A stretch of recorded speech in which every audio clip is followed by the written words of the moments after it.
am Alex. And I'm Shane. And this is the RPM Podcast.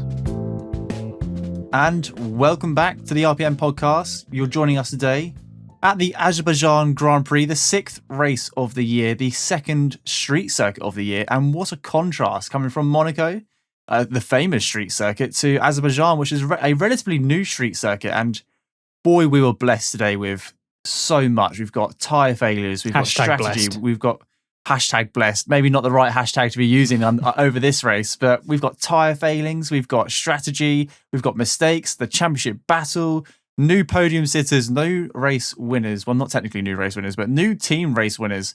Lots to talk about, lots to get through. And like normal, we'll go through practice, qualifying, and race, all the major talking points, and we'll give you our views. And then towards the end, we'll do view from the stands, where you guys have a chance to get in contact with us, and we'll read out your questions and respond to them respectively. So without further ado, shall we dive straight in? So before we go to my first talking point, I just want to say that this is my favourite race of the season so far. I can't think of a more thoroughly deserving, hard-fought podium for each of the three guys on the top steps on Sunday. Well, not the top step, but the steps on Sunday. It's also important to remind everyone that I've actually just got home and watched this race just now. So I've just finished watching the podium finishes at what is 9:30 on Sunday evening, whereas Alex has had time to digest this. So if I sound a little bit excited, that's why, because I'm still living the high we just had. But sorry to interrupt you. Continue. I thought that was important information. Fine. Yeah, it will explain. It will explain your effervescence throughout this episode. The whole weekend had it all, like you said. We had crash drama, we had tyre drama, more red flags than the third international. It was, thankfully everyone concerned was okay, because we saw some serious high speed accidents. Big old battle for the lead where the outsider came out on top. It was thoroughly exhilarating. Now, obviously, we've got a lot to look at today, but let's start off with qualifying. Because, of course, we had 4 red flags across the whole session, equaling the record set in Hungary 2016. So it was a pretty crash-filled qualifying session. Now, Ricciardo was into the wall in Q2, which I was particularly disappointed about, but he wasn't the only one to fall foul of turn 15. There was lots of people that went in there. Even Verstappen made that mistake in FP3, I think it was. He was very lucky because Verstappen, instead of bailing down the escape road or trying to commit to the corner, he just went head in, which protects the tyres, protects the suspension, protects all the components holding that front end together. Your wing, don't you? And you just knock off the one bit of the car you can replace. So very strategically done. Not all drivers managed that. Yeah, a couple of people sort of locked up. We saw Leclerc, although Leclerc did something similar as well, but he decided that he wasn't going to try and go into the runoff. I guess that kind of made the similar decision, it looked like. It was very, very similar, wasn't it? Yeah. Giovinazzi and Stroll hit there too. That was also in qualifying. Now, we expected the castle section to cause some problems. We all remember I Am Stupid from Leclerc. Unfortunately, he was stupid somewhere else on the track this week. That caused some problems, which obviously it did for Tsunoda. The Sainz's reaction as he was behind him, that caused him to spin into the runoff. And that caused the red flag. Now, speaking of red flags, this is the first thing that I want to ask you, because Norris was given a 3-place grid penalty and 3 points on his super license for not entering the pit lane when the red flag came out. What did you make of this decision from the stewards? I think he was guided by his team. I believe I heard a radio transcript asking whether he should come in or stay out, and they said for him to stay out and finish the lap he was on. That might have been taken out of context. I've watched this retrospectively. Regardless, I feel like it was very harsh. 3 points and a 3-place grid penalty is extremely harsh, if you ask me. A lot of drivers have done some questionable stuff this year, and 3-place grid penalty, that's massive. It is quite severe. I think that when it comes to matters of red flags, though, as much as it hurt Lando, I kind of feel like it is the right decision, because you can see on the onboard that he slows down when he sees the red flag. He immediately slows down because it comes on their steering wheel as well. Yeah. But he should know that you have to pit. It's a red flag. The session has stopped. You have to pit. You're not going to go around again because there's a reason why they don't want any cars on track. That's the whole point of a red flag. So he asks his engineer, "Oh, should I pit?" But again, that's kind of like, that doesn't really matter because he should know that you're supposed to go in. That's why they are supposed to follow flag regulations. So that's the slam dunk penalty. That's the grid penalty right there. That makes perfect sense. As for the points, Norris already has They're several making a points, statement, doesn't aren't he? they? It is a statement to some degree. I think they're sticking with kind of maybe what the rule book says exactly, because firstly, Norris himself already has a few penalty points for not following flag procedures, not following double yellows, I believe, or yellow flags. And lots of drivers have been, sailing pretty close to the wind when it came to flag procedures, and that was made pretty clear by Michael Massey over the radio to McLaren later on when they were complaining about Tsunoda not slowing down. And Michael Massey basically said, look, nobody's slowing down properly. Yeah, Everyone should technically be under investigation here. So it is a bit of a statement. Severe, yes, but the right one. I think 3 points and three grid places. As much as I was like, oh no, Lando, because if he hadn't been punished, he might be on that podium right now, given all of the carnage that happened. You never know. So it hurt Lando, definitely. But I have to say, as much as it hurts me, it was the right decision. It does put Lando on 8 penalty points now in total, which is the highest of any driver throughout the grid. And I think Hamilton for those was on of you 8 who at don't one know, point. I think he was start the season quite high. I think he's dropped down 1 or 2 now. Lando is by himself on 8 points. And 12 points, of course, means a race ban. And we've not seen one of those due to penalty points in a long time. I think Grosjean might have been the last. Yes, and there is a long way to go this year. There's a lot of races, and penalty points are being dished out quite frequently at the moment because safety is of absolute paramount. And to drill that into drivers' heads or into teams, into the teams and drivers, they need to be punished when they don't follow those flags. And the only way to punish them severely is that threat of not only being demoted but potentially missing a race as well. That would crucify any team unless you're Haas or Williams, and then it probably wouldn't matter. But it was harsh, and upon reflection, because it was qualifying, so it was a couple of days ago now. Well, it was actually yesterday. It's just quite late on a Sunday. It was relevant. I can see why they've done it, and it just hurts because we're McLaren fans. It really does. And like you said, who knows what that podium could have been, but justified, if you ask me. Yeah, harsh but justified. Also, looking at qualifying, of course, for the second time in a row, that red flag put Charles Leclerc on pole. Interesting, isn't it? How 2 races in a row, a red flag has secured a Ferrari pole position. Just 2 different Ferraris this time. Although Leclerc, obviously, he got to start the race this time, at least. Yeah, that was good. Instead, it was Carlos Sainz in the wall who tapped it, and I said when I watched this, I'm sure Tsunoda first. It was Tsunoda that hit the wall, and then Sainz reacting to that. He obviously saw the lockup in front of him and reacted, like brake too hard or whatever. Yep. And ended up spinning it. Just pirouetted like you do in a go-kart very easily. I thought, I really hope Ferrari fully checked that car now. They've learnt their lessons from last week and Carlos actually gets to start this race. But yeah, Ferrari on pole for 2 weeks in a row. But that doesn't necessarily transfer into race pace, which I'm sure we'll get onto later. But they're 1 lap pace at the moment. Barring, we don't know what the true outcomes of those qualifying sessions would have been if there wasn't any red flags. But at the moment, it's all very close at the top. It's getting very interesting. Certainly some potential in Ferrari looking a lot more punchy at last, which is what we want to see. We want to see more competition out front on both Saturdays and Sundays. One other thing from qualifying for me was that just mentioning Bottas's worst ever start for Mercedes on pure pace. P10 start for him. Yeah. Anything else you want to add for qualifying? No, I was happy with Lando Norris, obviously being qualifying 6th, but then obviously got that demotion, so it was a good qualifying for McLaren. A shame about Daniel Ricciardo, not quite sure where he would have sat. Because he was doing better. He was definitely doing better.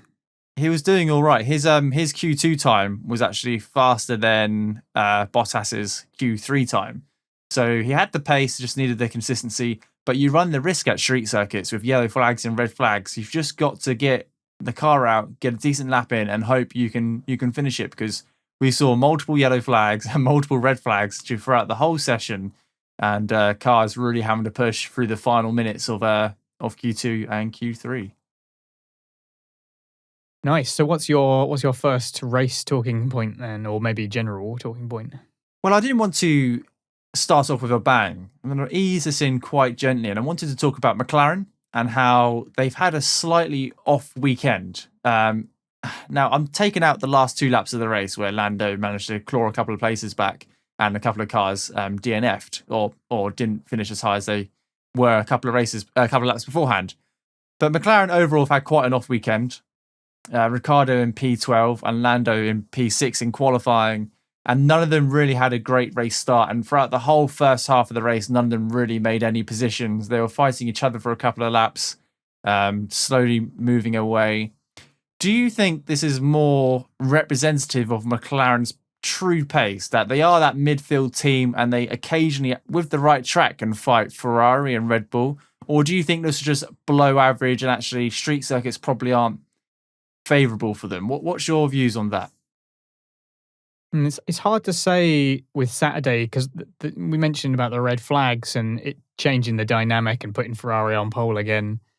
Until you see that whole session, you feel like you haven't quite seen what everyone is capable of because everyone was going faster and is always capable of maybe eking out that little bit more with their last lap. So it's quite hard to say for Saturday. For the race, Lando seemed to struggle at the beginning. He lost 3 places right at the beginning.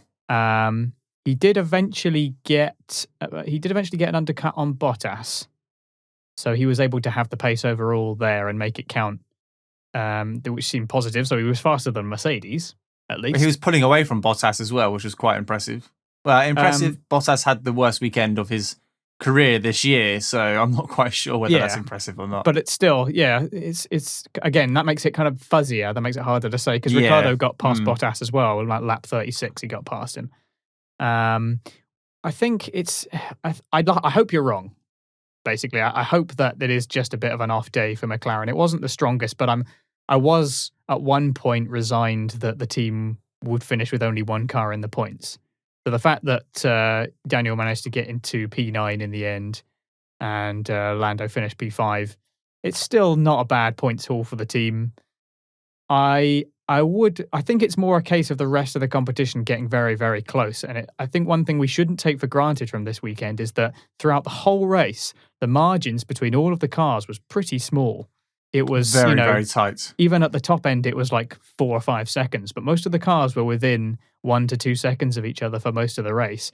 One small little bit of error could have someone getting close to you, or the pit stops because everyone was staggering them in a different way meant that in-laps and out-laps became so critical, and the differences between all of the cars and all of the drivers seemed more marginal than it has ever been in any recent time that I can think of. Normally you have Max and or Lewis miles up front, and then another sort of group in the top fighting for the last podium position maybe, and this was everyone in one big group except for maybe the Haas's, I suppose. Yeah. And so that makes McLaren's position harder to identify, but I hope you're wrong. I hope that they are still in a position to fight. As long as Ricciardo can eke out the same pace that Norris is, then I think they can still keep or certainly fight for that P3 in the constructors. Towards the end, or at the end, it was definitely a good recovery drive for Lando. Like you said, he dropped those 3 positions straight away on that first or second lap and put him down into P12 next to his teammate, and then finished in P5, which is, what a great result, going from P12 to P5. Like you say, we'll never know what that true pace of that McLaren was like, especially because he had that 3-place grid penalty. So if he had started in P6, who knows where he could have got up to, or what trouble he could have stayed out of moving forward. But as for Ricciardo, it was almost a bit rinse and repeat, wasn't it? We've seen Ricciardo in the last couple of races qualifying in Q2, not really doing much, and then maybe grabbing a point or two towards the end of the race, always helped along by a DNF here or there. So Ricciardo's still struggling with that McLaren car. It's not really changed much at a track which he said is one of his favourite tracks on the calendar. He just loves Baku. He's really enjoyed it. Just not performing the way we expected 6 races into the year. Maybe it's just going to take a little bit more time. Who knows? Yeah, he still needs to find the window for that car, and I'm still willing to be patient with it. I was a bit disappointed that he put it in the wall in qualifying, but more to come from Daniel, I hope. Okay, so that's McLaren. What's your talking point? Your first talking point of the race? So I'm going to talk about two teams, which is the battle between the two current championship hopefuls, but specifically that it's Bottas losing the wingman game in the battle between the two teams, because something has really clicked for Perez this weekend. He said himself that after Monaco, they'd done a lot of sim work, which I understand Alex Albon has apparently been quite instrumental in providing good feedback for. Apparently, because Alex Albon's like their development driver, that's his official position now. And he does loads of sim work and apparently provides lots of really good feedback, and he's been really useful in that. I seem to recall them mentioning that when Perez was talking about the work they'd done in the build-up to Baku. Now, he seems to understand how to get the most out of that car, and we definitely saw that in the race today. Perez gave absolutely everything to hold Hamilton behind, which he did manage to do. He was setting fastest laps. At one point, it looked like he might take the lead of the race on merit because he was going to go out ahead of Verstappen after the slow pit stop. Yes, that was a shame. So that was, we were seeing the guy fighting for a legit win whilst beating Lewis Hamilton. So he clearly has found the way to get that car working around what is not an easy circuit. Bottas, meanwhile, started P10, finished P12, behind Giovinazzi, who started the race at the back of the grid. Compare Bottas to, Vettel, who started P11 and ended up on the podium. Or compare him to so many other drivers this weekend.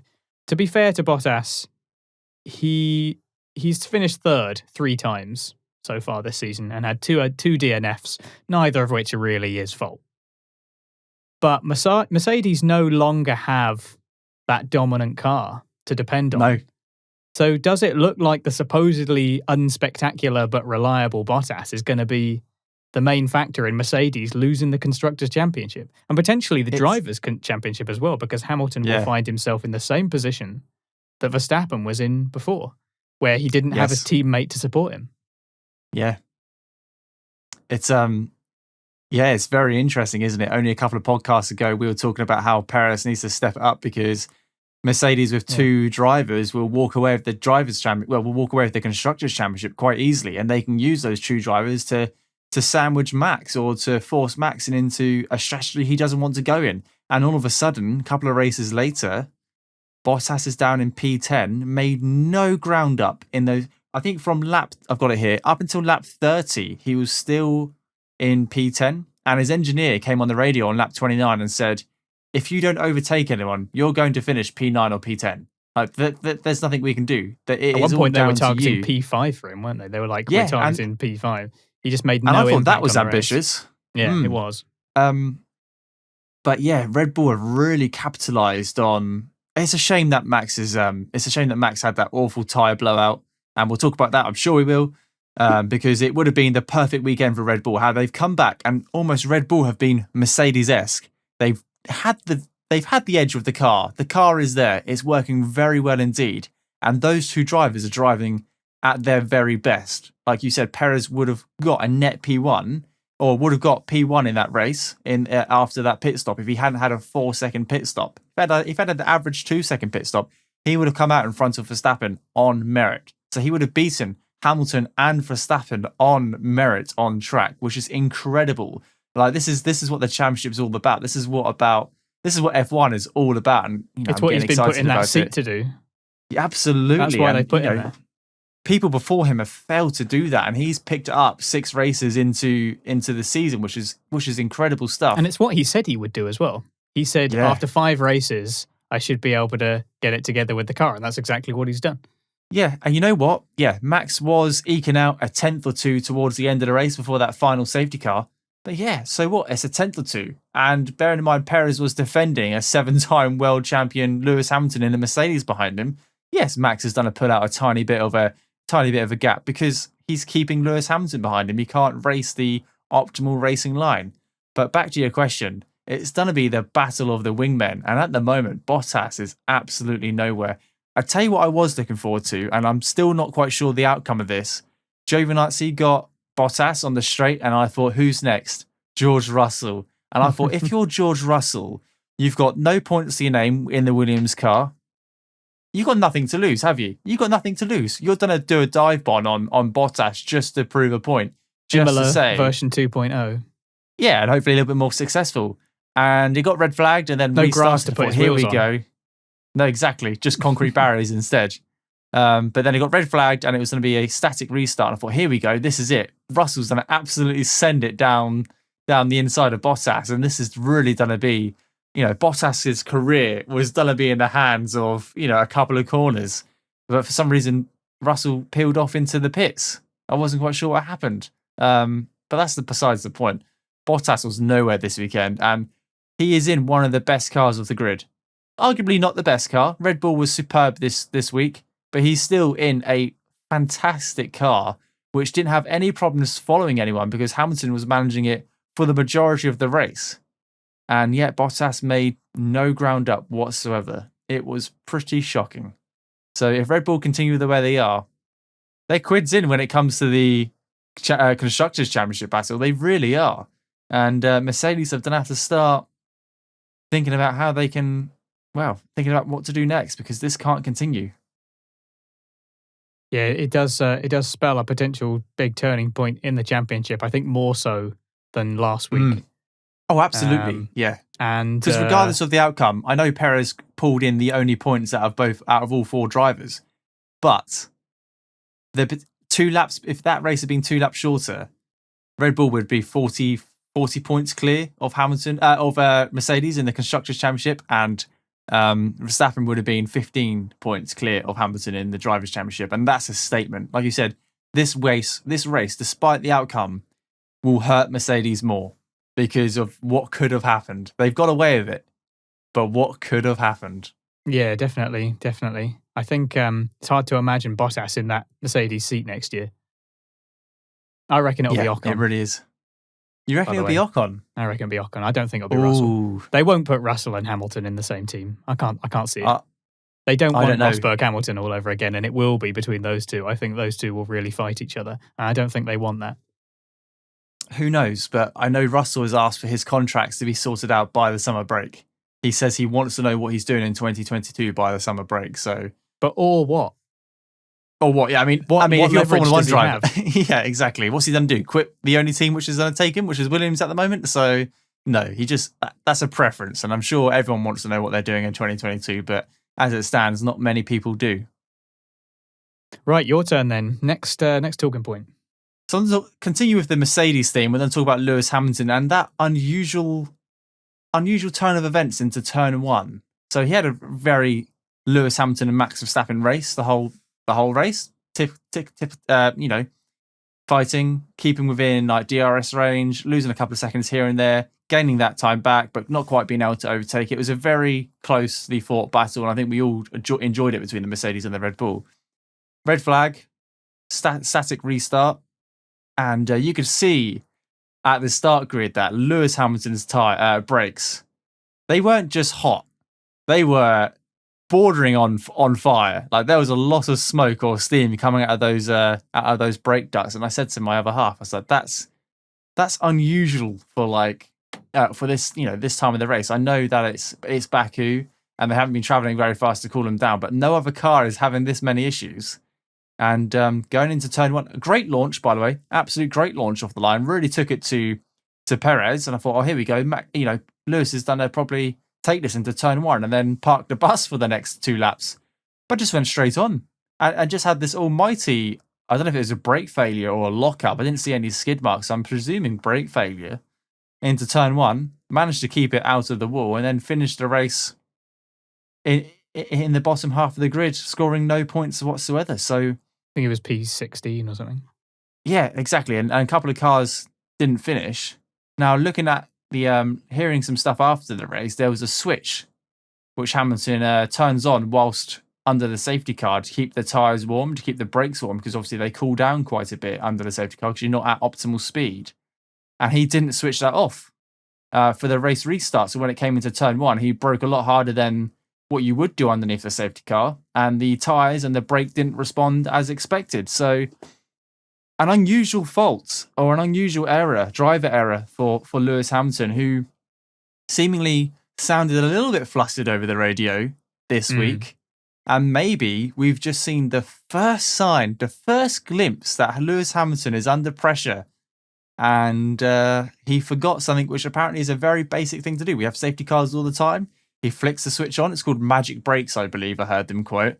And then he flicks the switch off when it goes to the race restart, and he just didn't do it. Where was his mind? It's crazy to think that Lewis Hamilton is, there's faults there, and it's starting to show through Mercedes and the drivers. Yeah, they did explain the button a little bit after the fact, where it's about the brake balance. It's sort of you switch the brake balance to warm the front tires up, so that you basically have excessive front brake bias, so that you can kind of like tap the brakes, I guess, without having to sort of full on slam the brakes on to get the tires to warm up.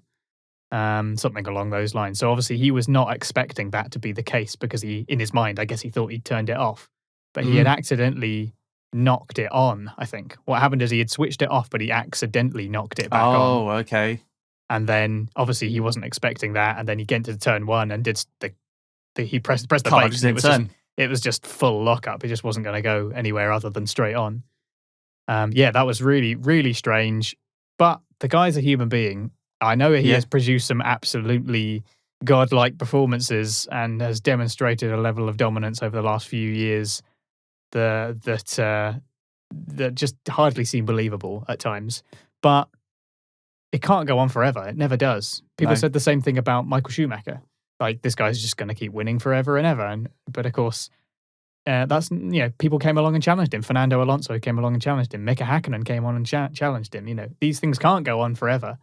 And maybe there is signs starting to show that it's not gonna carry on this way forever. And Mercedes got to ask themselves big questions if they want to challenge Red Bull. It looks like it's going a very different way this season so far. Yeah, it's good to get your input on it. I enjoy this. So, are you saying potentially Bottas and Lewis may not be in that car next year?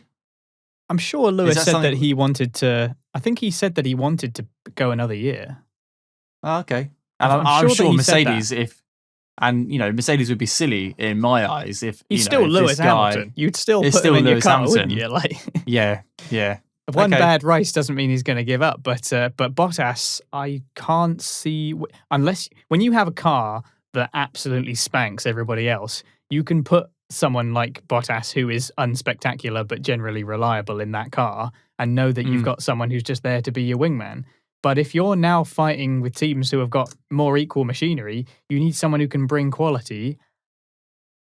I still don't think I realise that that's potentially an argument against what I said earlier about them not putting Russell in. I think they want to try and strike a good balance between somebody who is hungry and wants to succeed, but maybe isn't quite as spectacular as someone like Russell, because he's shown and is very highly regarded in the paddock. So I can't see them putting Russell and Hamilton in that seat together. I think that's something they want to avoid. If they do, that would be amazing. If they do, that would be amazing. I'd love to see that. But they'll just have to manage it. They'll just have to manage it like every other team has had to manage two controversial drivers. Look at racing Force India back in the day when those cars were touching every single race. The two houses when those cars, Roman and Kevin Magnussen were touching every single race. It's, you can have two really racy drivers and hungry for the wins, but you just need the management in place to say no when to say no and make sure they keep it clean. And then, there'll need to be massive consequences when they don't. So it is possible. If they can do it and they have those two drivers, I'll love it. I'd love to see that. Two British drivers as well fighting one another. That'd be fantastic. But in a German car. But basically a British team, let's face it. Yeah, basically, yeah. They're based in Britain. Most of their people in the staff seem to be British, so basically a British team, really. What this conversation does, it just highlights actually later on in the season when we're maybe at the mid-season break or the summer break and we're starting to get these contract negotiations going into next year. This season's got a long way to go and we've got some exciting news coming because there's a lot of empty spaces next year, completely different regulations, and it's all brand new. It's like starting Formula One all over again. It's like a new generation. It's going to be great. Makes me think of the episode we did about bold predictions. Remember when I said Bottas would finish behind both Red Bulls? I also remember when you said Fernando Alonso was going to end up in the podium or get a race win. I said he was going to win a race. It could still happen. Okay. You just don't know. I said Bottas for Russell for points, and every time I say that, it just doesn't get anywhere close. I thought this race was quite likely. Yeah, Russell for points in his own car. That would be ideal. Right. So we talked about Mercedes and the two drivers. What's next on your list? Okay, let's just have a brief one about the tyre failures. I just want to cover a few of the bits of information here and what we do know so far, because Pirelli went one step softer and raised the pressures for the tyres for this weekend. They were one step softer than they were last race that we had here. Obviously, it goes without saying that it is not acceptable for tyres to fail in this manner when they are well within the margins that Pirelli have set up. We don't want this to end up like like the 2005 US Grand Prix, where Michelin, they couldn't guarantee that the tyres would be any good for more than 10 laps or something unless they changed the track, because it was at Indianapolis with the curve. And obviously all of the Michelin run teams pulled out. We had 6 cars basically start the race. Yeah, I don't want anything like that again, where basically nobody trusts the tyres. So we don't yet know what the issues are. Pirelli have come out after the race and said, "Oh, well, we think it's something to do with debris, but we're not certain yet." I mean, they probably would say that, wouldn't they? That's a great politically correct response at the moment. Yeah, that's very diplomatic, isn't it? Keep the media down. But yeah, it's not acceptable that they're out on these tyres. I think Verstappen's were 30-odd laps old. Yeah, and it's happening in the worst possible place as well. I completely agree. It's happening with them doing 200 plus miles an hour. Now, I kind of want to use this to lean in, to kind of combine 2 points here, actually, because these go quite well together. Because we also had safety cars as a result of these issues. Yep, which I disagree with. And red flags as a result of these issues as well.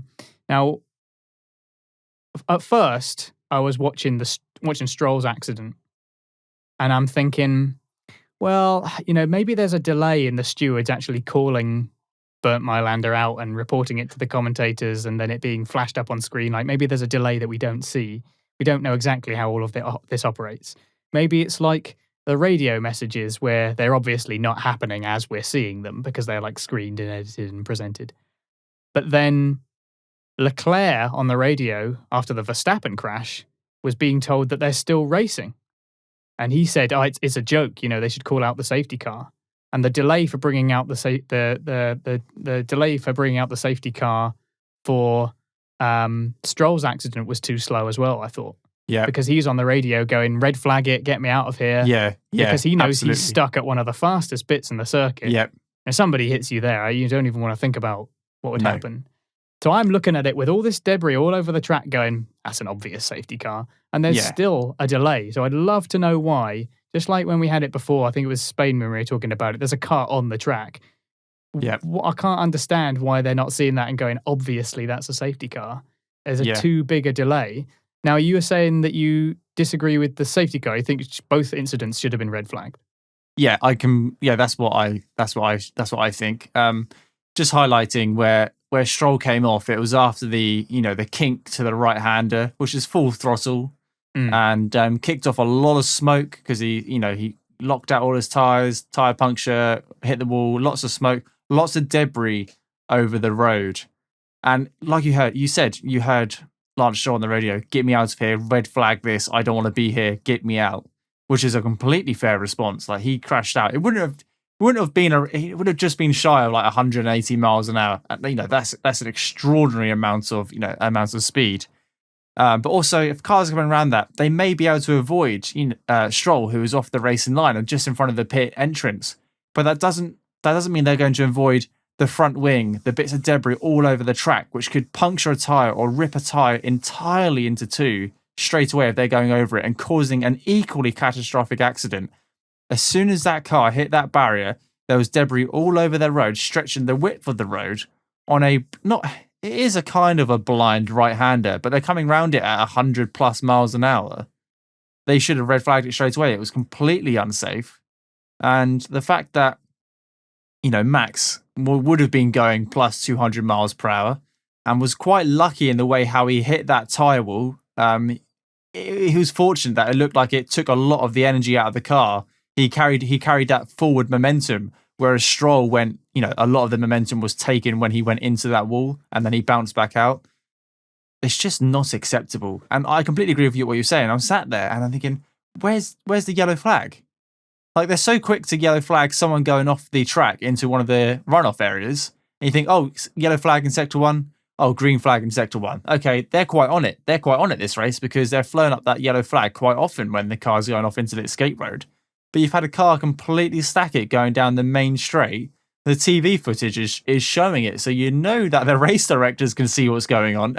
They've got cameras all over the place and on board, and it felt like 20 seconds before a yellow flag came out.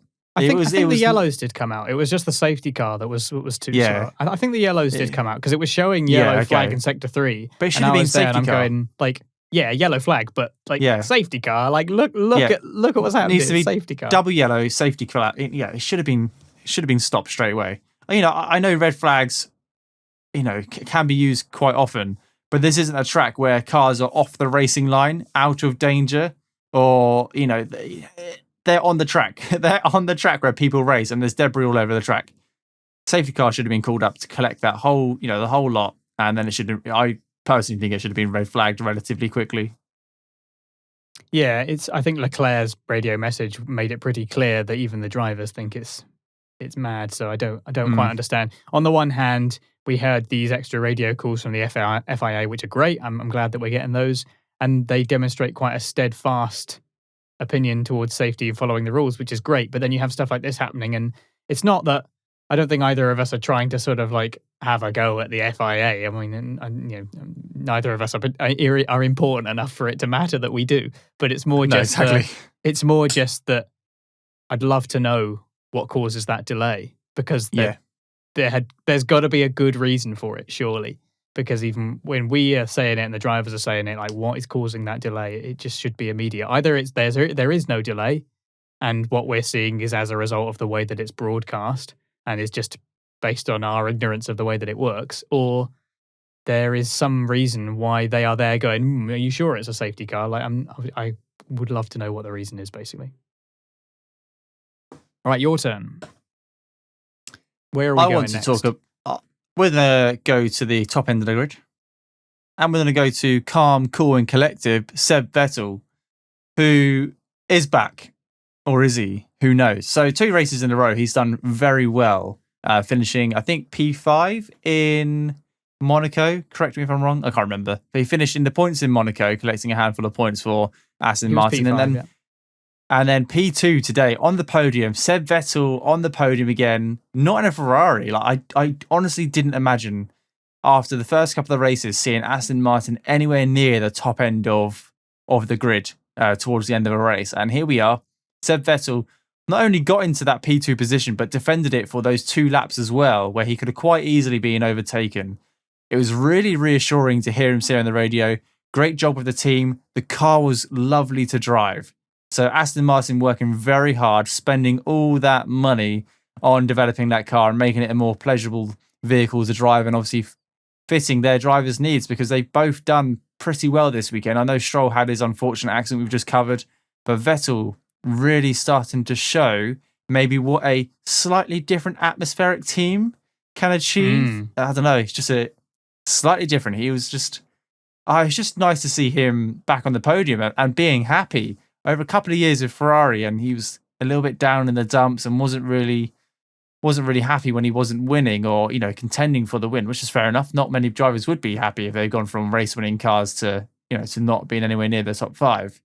But what a lovely thing to see Seb Vettel back on the podium, and such a grateful guy as well. Really humble. It's not always been like that. I mean, take 10 years ago when he was in Red Bull, he was like gunning for it every single time, but it's come a long way, and it's great to see a 4-time world champion back on that podium in a brand new team, Aston Martin's first podium. And I doubt they expected that this year. It might have been on their wish list, but I don't think anyone would have got that. It wasn't just their first podium; it was also the first time they led a race. Yes, here as well. Vettel briefly led the race about lap 14 for the first time since Brazil 2019, and Aston Martin's first lead as well. Stroll did really well as well. It's interesting that both drivers seem to be pretty happy with the car. a car based on another car that struggled all weekend. So Aston Martin, they have clearly diverged a little bit from the tracing point. They have obviously developed that car in their own way, and the amount of resources gone into it. It better start getting bloody good. I think Lawrence Stroll is going to want to see some results. The amount of investment that he put in, it was also, it was a shame for Stroll because he was doing really well as well and suffering that blowout. Both of them had gone pretty long on those tyres. It was interesting that it worked well for both of those cars. Vettel, looked a lot more comfortable. He had a great fight with Gasly. I think it was the safety car restart where he was fighting with him, and they had a great little tussle. And he was also the only car at the restart with the soft tires as well. So they had a spare set that they hadn't used. So again, that might be as a result of the car being quite good on harder compound tires and then capitalizing on those and then using the softs when everyone else was on old hards. Yeah, Vettel looking very comfortable and really taking command of that team. Perhaps he's found a good atmosphere to work in. Very, very, very nice to see him back on the podium, and he kind of came off the step and really, really gave it up for the team. So great result. Very happy. And what a great reaction from the team as well. I always love seeing teams other than Ferrari, Red Bull, or Mercedes on the podium because it looks like they've just won the race. And in their eyes, they've got 10 points or they've got 15 points because they finished in P3 or P2. And Aston Martin today looked like they had won the race because it was it was the first of many things. First podium, like you said, first time leading a race, and it's definitely a step in the right direction. It's all very close in that midfield. We've gone from a couple of races ago, we would have said Aston Martin have probably suffered the worst this year, and they've been pretty underwhelming. And 2 races later, and Seb Vettel scores a P2. I know in very different circumstances, we had 2 drivers lose their cars in the last couple of laps. Well, Hamilton decided to go off track, and obviously Max had that accident. But nevertheless, he finished second place, and he had to stay on the track and not bin it to do so. So it's getting me even more excited for the rest of the year. That yes, we've got this great championship battle, but we've also got this battle between McLaren and Ferrari, which they keep on coming to and fro. Ferrari look like they have the upper hand, and then McLaren do. Then it gets to the race, and then it switches about a bit. It's very, very close. And then you go back a couple of places in the constructors, and you've got AlphaTauri, who've had a fantastic weekend, and Alpine, who haven't done too bad either. And like I said, Aston Martin, who if Stroll had finished, would have scored very well this weekend as well. So it's all very tight, and it's just getting me excited for the rest of the year. So speaking of which, because you mentioned Ferrari, we briefly touched on Ferrari's race pace not really being a translation of their single lap pace that we've seen in the last couple of rounds. Leclerc's race sadly just went with a whimper. He started on pole, but he only actually led for 2 laps because he couldn't stack up with Hamilton or the 2 Red Bulls, who made fairly short work of him. I think by lap 10 or something, he was in P4. Yeah. I think Gasly might have undercut him during the pit stops, I think. I think it sounds about right. I don't remember seeing them overtake on track. I think it was later on that they were fighting on track because Gasly managed to hold him to take the podium position because Leclerc was fighting for that. He got past him and then Gasly got back past him again. That was a great last lap. It was brilliant. We saw a proper little sprint race, didn't we? Well, I was going to talk about the restarts as well in a bit. But Leclerc, he lost out again to Vettel at the restart as well. After having that, he had a huge lock-up in turn 2 as well. Just didn't seem to translate. And Sainz was the same. He seemed to struggle a bit during the race as well. He had a problem where he did a similar spin. Well, he didn't spin, but he had a similar locking up issue going into turn 8. And he ended up coming back out like P15 or something and was just fighting for anything that he could get by the end of the race and finished, P8.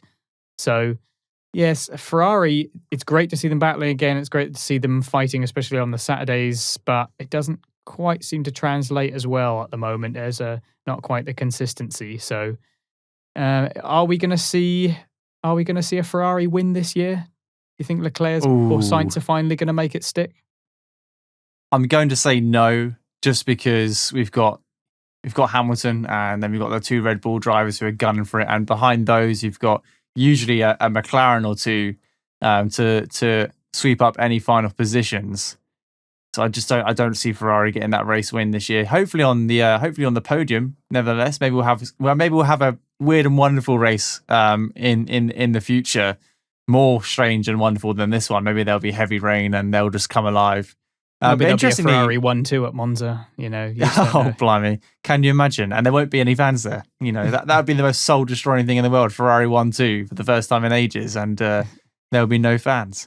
But both Ferraris had a lot of lockups and in this race, and they did do in qualifying, and they have done in the race, and that was their real downfall. I know Charles lost a couple of positions over the first 10 laps, and ended up being in like just a comfortable P4.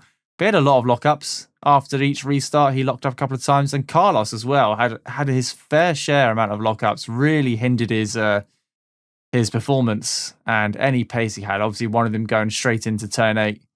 I mean, that was the right decision to do, because if he was unsure whether he was going to make that corner, he would have ended up in the castle, and then it would have been him saying, "I am stupid." Yeah. But so he made the right thing. He decided to bail on the corner quite quickly, which was good. And managed to find reverse also quite quickly, given that a lot of cars this weekend struggled to find that reverse gear and engage it. It's not easy to do in an F1 car, is it? Not easy to do at all. Not just like on the video game where you can flappy paddle the gearbox into reverse and then gun it. But yeah, managed to finishing in P8 actually wasn't too bad for Carlos, given that he went straight on at the castle section. Yeah, it seems to be so complicated with the brakes. I saw Martin Brundle commenting on, I think it was on Twitter, where he was saying that there seems to be so much that goes on with problems that drivers have with brakes that we just can't see, because there's all these brake bias settings and all of these other electronic things going on with the brakes, and a lot of it is software that's probably being used to change certain pressures, and it's all brake by wire. And yeah, this is a very, very complicated thing. It's hard to know how much is the driver doing something wrong and how much is potentially a technical mishap. You just can't tell, can you? You have to just believe what you see. Very complicated matter. Now, we mentioned the restarts. One thing I did want to say about it is, firstly, I'm very glad they did a standing start, and I hope that they always do standing starts, because as I understand it, it is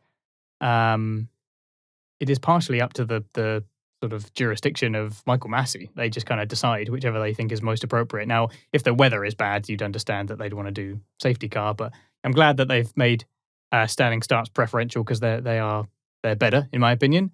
We also saw the red flag after the Verstappen accident. I think both of us agree that that was the right call, at the very least on the second time.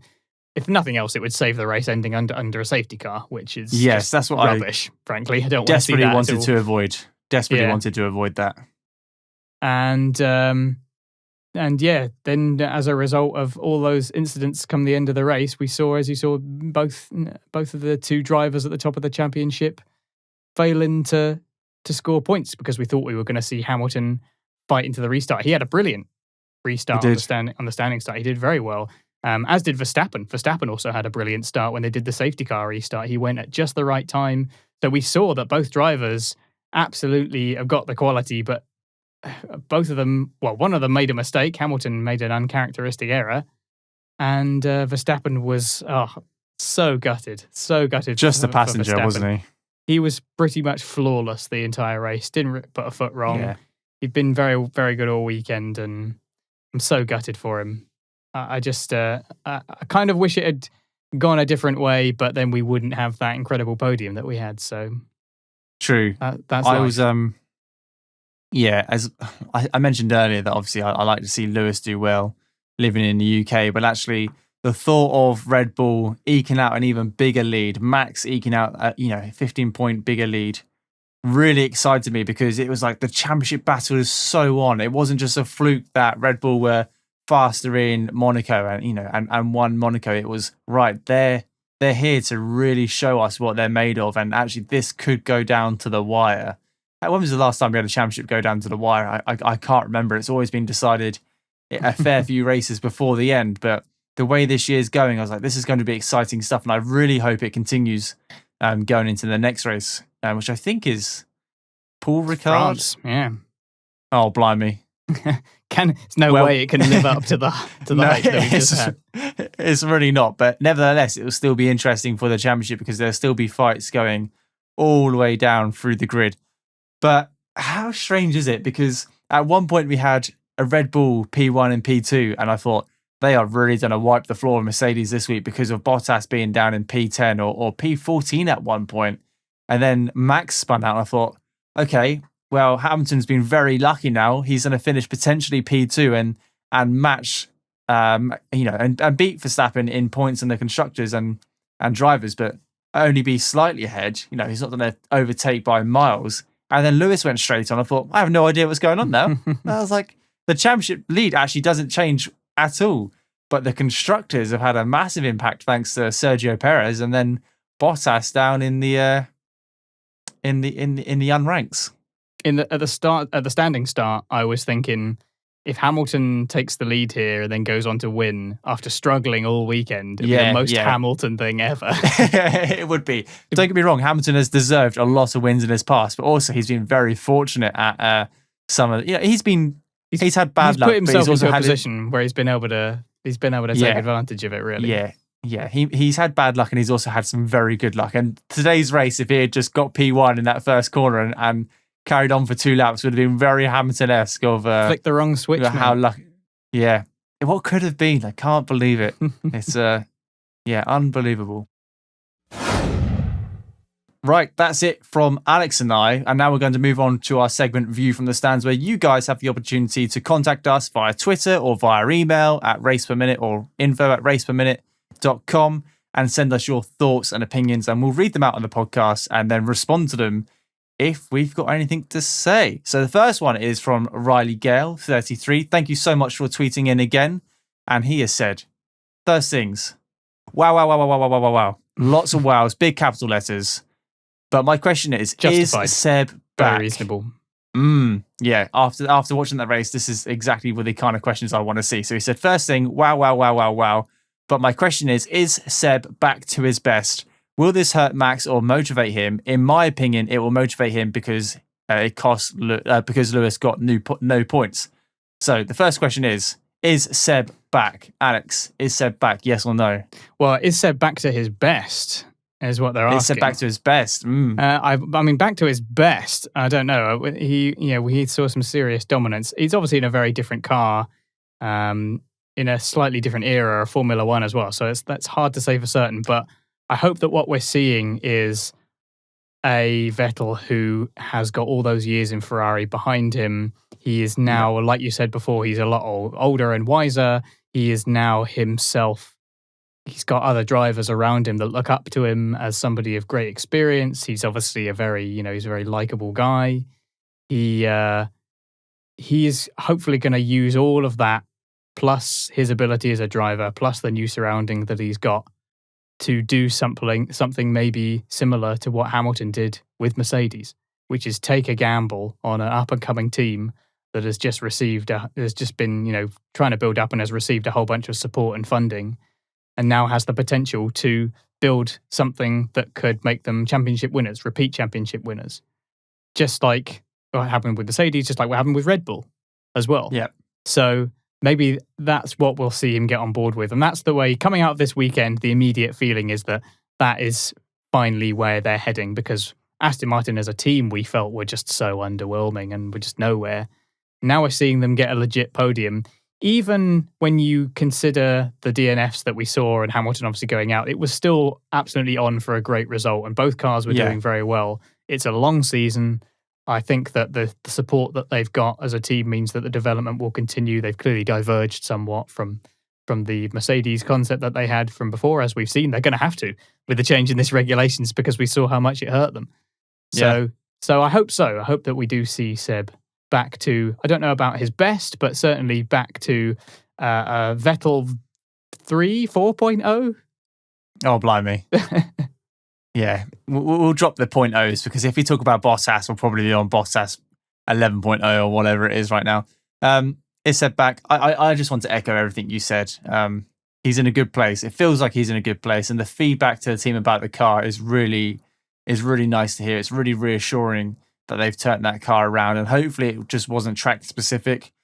In a couple of weeks' time, we're going to France, and it's a completely different track, and so we'll see how the team fares out there. But I'm hoping for them to stay in the top 10 and get double points finishes quite consistently throughout the season. The next part of that question was, will this hurt Max or motivate him more?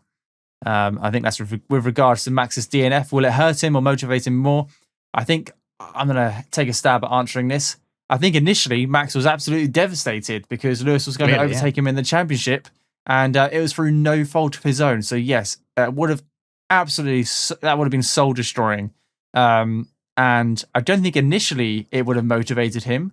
However, if once time goes on and you can reflect upon the incident, of course, I think he would have drawn motivation from that about how good that Red Bull was.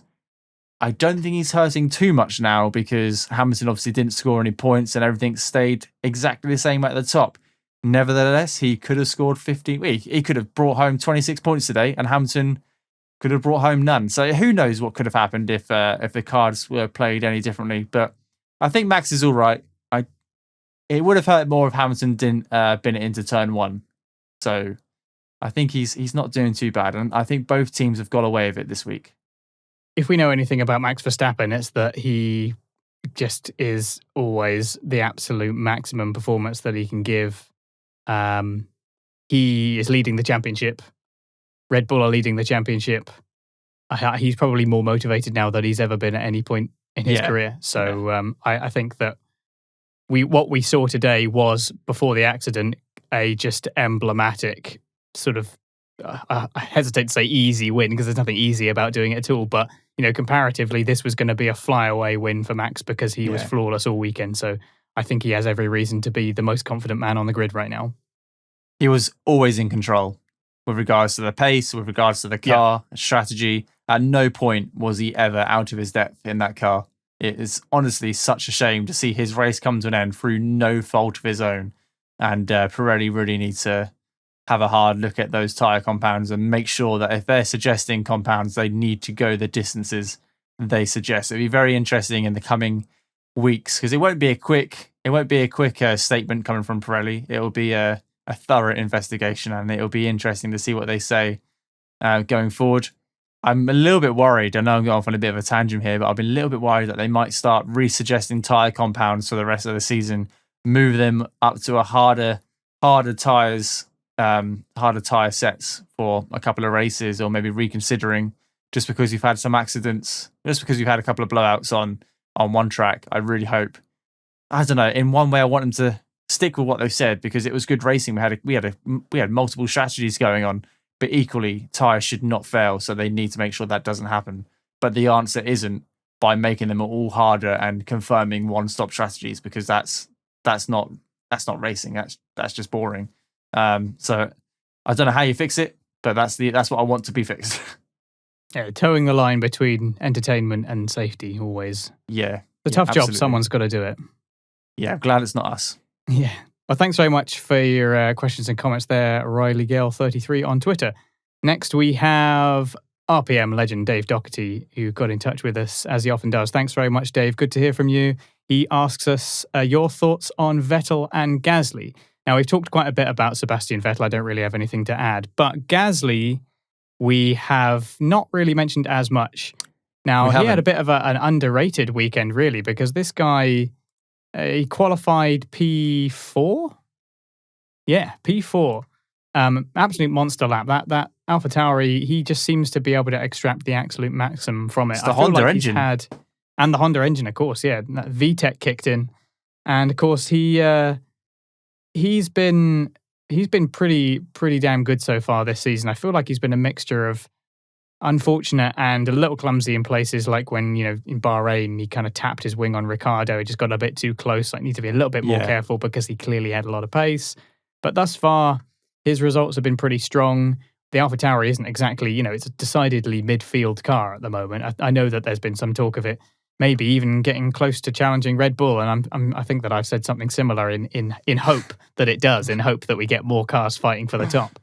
And also, I quite like AlphaTauri as a team, and when they were Toro Rosso as well, I've always quite liked them as a team, sort of highly technical underdogs in a way, and fighting their way out of that position as the B team. They're kind of really trying to legitimize themselves, and I like Franz Tost, and I like their drivers, and so Gasly is a very exciting prospect. He always seems to be in a position to cause a bit of an upset.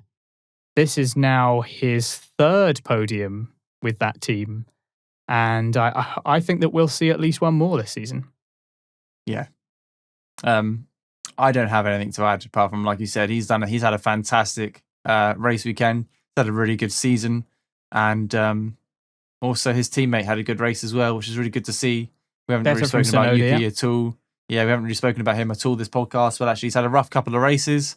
And it's good to see that he's got his head down, and apparently he's been putting in a lot of hours into the simulator, getting a better feel of how that car works. Obviously, a complete lifestyle changes as well, apparently. Supposedly he's like really trying to change his approach and changes. He was still getting a little bit aggro on the radio. It was a little bit, but he's young and learning. But he didn't swear.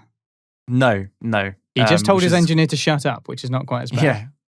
Not as quite as bad, but still probably not what you want to be heard, not what you want to be hearing. But as for Gasly, really good weekend. Like you said, has a tendency just to slip it into P3 occasionally or slip it into the podium because he's just quietly consistent and knows when to get his head down and when to stay out of trouble. And that's exactly what he did this weekend, which is all he had to do. So great race from him. And the AlphaTauri really needed those points. Like, yes, it's revived. Hopefully this revives that team a little bit and they can push on a little bit in the next couple of races and score similar points. All right. So, thank you very much, Dave. And on to the final question of the week from Scott Hayes 20. Thank you very much for getting in contact, Scott. Do you think Hamilton pushed a little too hard when he made that mistake, or was it down to the tyres? Now, we've covered this quite extensively 20 minutes ago, probably. And we think it was obviously down to accidental driver error. He looks like Alex has looked into it, and it looks like he accidentally knocked that switch at the start of that, at the beginning of the restart or just before, which engaged all those extra modes, moving those tire pressures and tire differential into the front, and had that colossal luck up into turn one. So as much as it was an accident, still driver error. Very unusual for Hamilton, and who knows? It might be the start of a couple more errors this season. Not the flawless Hamilton. Likewise, it's not been the flawless Mercedes we're used to. Cracks are starting to show. The pressure is on. Have you got anything else to add with regards to that mistake? That he must have been pushing to some degree though, because obviously he arrived on the grid with his brakes smoking.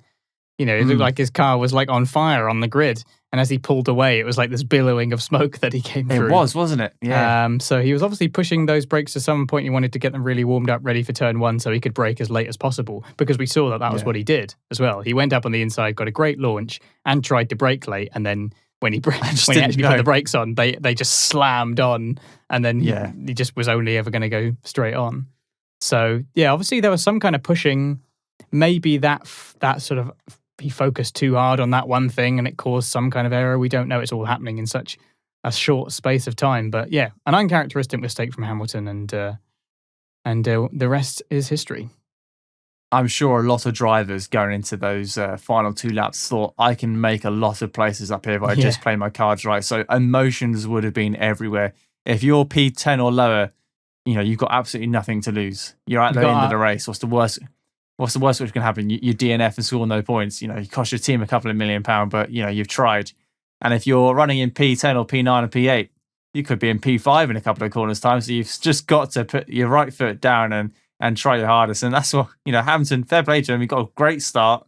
It just went too far into turn one. It was quite lucky actually looking back on it. I know. Sorry, Scott. We're going off on a bit of a tangent again, but it's a good job that Hamilton did get a good start, because if he was behind Perez and had that lockup, he wouldn't have made that corner, and he could have easily collected another car or two and caused a bit of an incident going into turn one, and that probably would have been the end of the race. So it was lucky that he did get a good start and just completely and went straight on and avoided every single car, because that could have been difficult to avoid. Yeah, we saw a little demo for the sprint races, didn't we? Just 2 laps. Yeah. Yeah, maybe we only need like 5-lap sprint races because that was really entertaining. I'm not sure about these. Is it 100 kilometers, 1/3 of a race distance? Yeah, something like that. We'll see. We'll see. Well, We saw a sprint race of sorts. we saw a rapid sprint race, and I loved it. So more of that, please. Yeah, thanks very much, everyone, for getting in touch. And you can find us at RacePerMinute on Twitter, or you can email us info@raceperminute.com. Right, let's move on to our driver of the day in championship standings. Now, driver of the day, wow, there is so many people to choose from here. I was surprised to see a lot of or maybe I'm not that surprised, but to see all the sort of same people being in the popular vote. Now, it's obviously Vettel won the popular vote. That's to be expected. I think anybody could have seen that coming. I do want to give a shout out to a couple of people before I give mine. Now, Giovinazzi finished a brilliant P11. I know he didn't get any points, but he started at the back of the grid, kept his nose clean, had some decent overtakes. I mean, he overtook Bottas for P13. He held up Sainz for a very long time and clearly had the pace to hold him. He was up 5 places on the first lap. Classic Giovinazzi start. He really is pretty underrated, I think, and it's good to see him doing well. Alonso had a pretty underrated performance as well. He was clearly struggling with his machinery in the race. He started P8, had some difficulties in the race. I think he had a deployment issue at one point, and this is one track where that is really going to hurt you for obvious reasons, because it's got one of the longest periods of full throttle anywhere on the calendar. But he took 3 or 4 places at the restart to take P6, which is a good result for Alpine. I felt a bit gutted for Ocon. No points for the team. Obviously, he retired with an issue, but yeah, Alonso did well too. Perez was obviously fantastic. We've already talked at length at his letting it click. I'm going to go with the popular vote. It has to be Sebastian Vettel. He looked very comfortable in the race. He had an unfortunate qualifying, but still managed to preserve those tyres. Looked comfortable out there. Grabbed a fantastic podium. He thoroughly deserved it. So I'm going to go with the popular vote. I know I've said before that I like to use it to highlight unsung performances, but yeah, it was Vettel and Perez were both so good that it felt churlish not to give it to one of them. So I'm going to go with Vettel. Okay, I was going to go Vettel just because of everything you said, and it was the fan favorite, and I can see why. But I'm actually going to give my driver of the day to Sergio Perez, and mainly, I mean, he's had a fantastic performance, and he won the race. But I just want to take it back to the first set of pit stops where he was held up for 4 seconds. Or his teammate had pitted, the Mercedes had pitted, and yet he continued out on those tyres, was setting quite competitive lap times, if not faster than the rest of the grid, was pulling away from various cars, came into the pits. He would have come out in P1 if that had been a sub 2 second pit stop, which we know Red Bull can do, and they have achieved many a times. And that, to me, that is what driver of the day is worth. That he started in, well, where did he start actually? I can't remember. Was it P4? I can't remember. Perez qualified in P7 but got P6 because Lando was penalised. So he, qualified in P6 and then managed to put it into P1. Well, should have put it in P1 by the end of the first pit stop phases, which was absolutely incredible. His pace was great. Kept Lewis behind him for the majority of the race, and even at the restart, managed to just stay calm, cool, and collective, and took it all the way to the finish line. So Sergio Perez gets my driver of the day. Both very, very thoroughly well-deserved owners. Like I say, it just would feel wrong to give it to anyone else. Sometimes I do want to be a bit of a driver of the day hipster and be like Schumacher, but ultimately, even though I feel that way, I look at the results and I'm like, it's got to be this person, really, isn't it? It's just so good. If any of the Williams drivers or Haas drivers score points, they will automatically get my driver of the day. Don't hold me to that. I might have to change my mind, but yeah, that's driver of the day worthy for Schumacher and the rest of those drivers. So moving on to the 2021 drivers' standings. Now, not much has changed at the top of the grid, but certainly a lot has changed from P3 downwards. So Alex, take us through the drivers' standings at the end of round 6. Well, with Verstappen and Hamilton obviously not scoring, they stay on 105 and 101 respectively. Verstappen holds the lead. Sergio Perez jumps into P3 with 69 points. Nice. And then Norris has 66. Still, maintaining that in that position. I know we really want him to hold on to the P3, but He's still scoring enough consistent points to hold on to it for now. Leclerc is coming up behind him pretty quickly now. He's sort of in the potential to get into that mix with Norris. 52 points for Leclerc. Bottas in P6 with only 47 points, obviously failed to score, and he finished. He finished and failed to score. I said one of my bold predictions was that he would finish behind both Red Bulls. He might be finishing behind both Ferraris at this rate. Honestly, it's not looking good. It's not looking good, is it? No, not at all. P6. Looking at how close the Constructors and Drivers' Championship will be. Bottas needs to be up with the top 3 without a doubt. And at the moment, he's nowhere. And like you said, he's DNF'd twice and not scored points once. So out of 6 races, he's only scored 3 times, and those 3 have been third place finishes. So Sainz is very close behind him as well with 42. Those Ferraris are getting involved. And then the 2 drivers after that, we have 2 drivers that have both collected a lot of points compared to where they were, because Gasly obviously got his P3, Vettel with his P2, 31 and 28 respectively.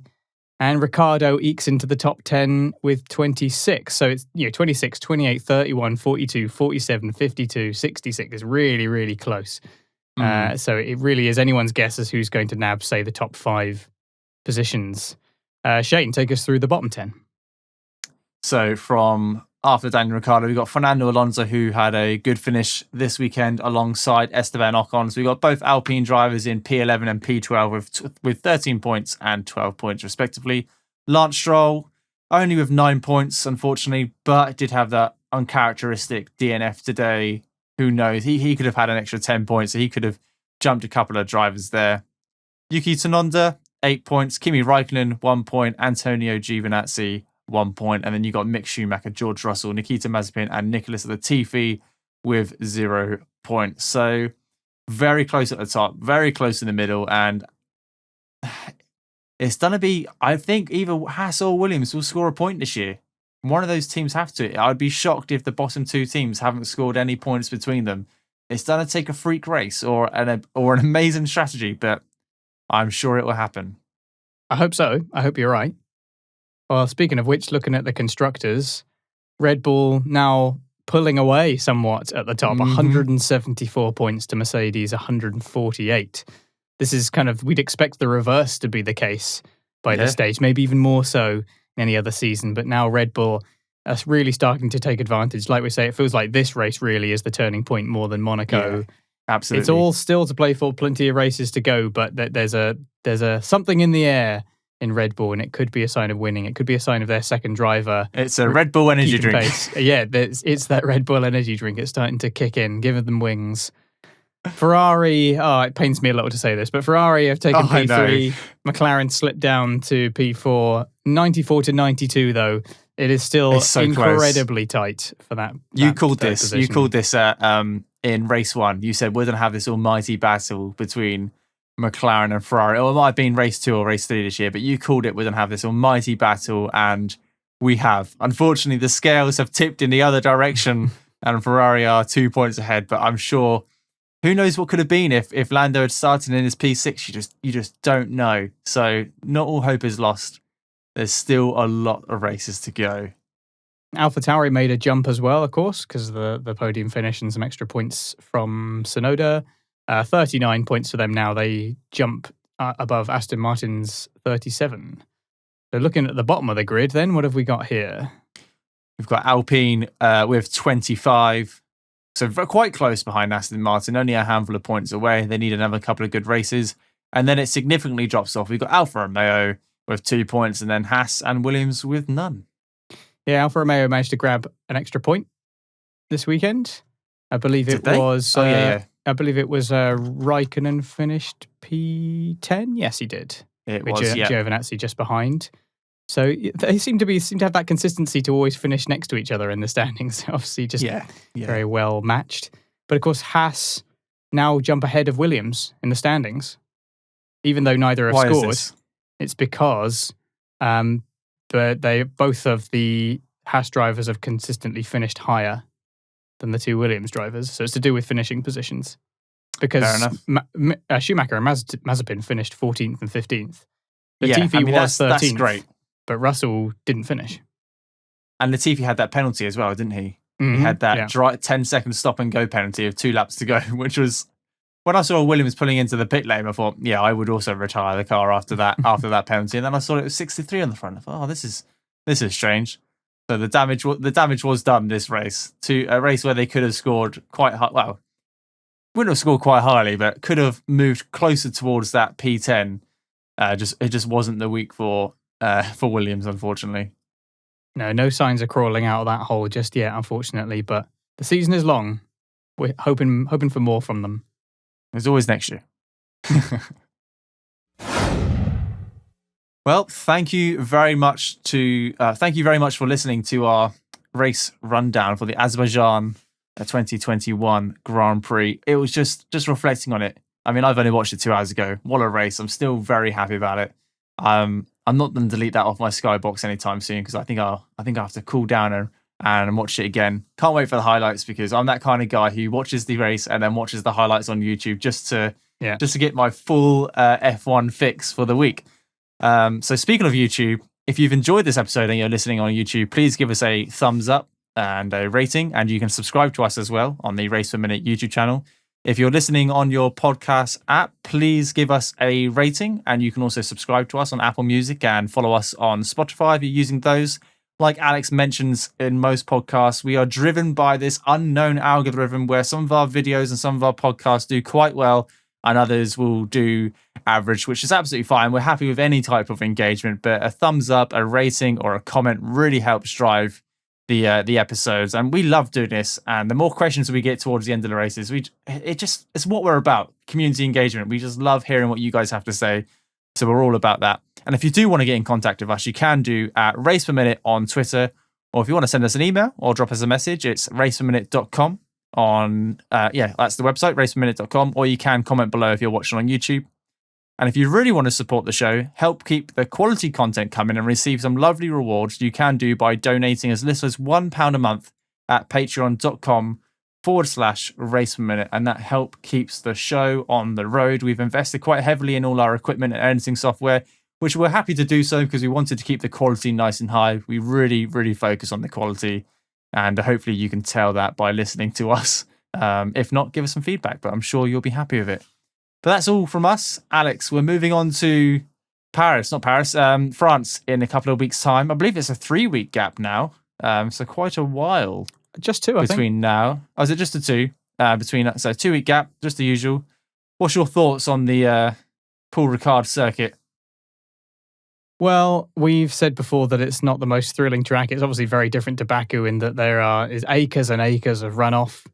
It does still have some fast points on it. It's got some pretty long straight in it, but it's very forgiving. And it just doesn't seem to have produced anything particularly exciting thus far. When you play it on the game, it's certainly just a bit kind of so-so, a bit forgettable.